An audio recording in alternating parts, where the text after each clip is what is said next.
making supplications, dua, between the two Friday khutbahs is virtuous and recommended, as it is a time when prayers are likely to be answered. The Prophet Muhammad informed that there is an hour of acceptance on Friday, so one should seize this opportunity to make supplications between the two khutbahs. It is permissible to raise hands while making supplications, dua, between the two khutbahs, as raising hands is among the etiquettes of supplication.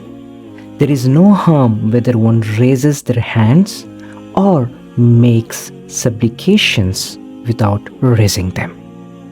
When the Imam makes supplications during the khutbah, it is not recommended for him or the congregation to raise their hands except in the case of seeking rain, al-istisqa.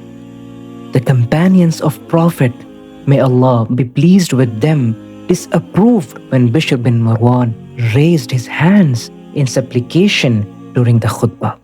People do not traditionally raise their hands during the Friday khutbah, since raising hands is not prescribed for the preacher. The listeners should not raise their hands during the khutbah as they follow his lead.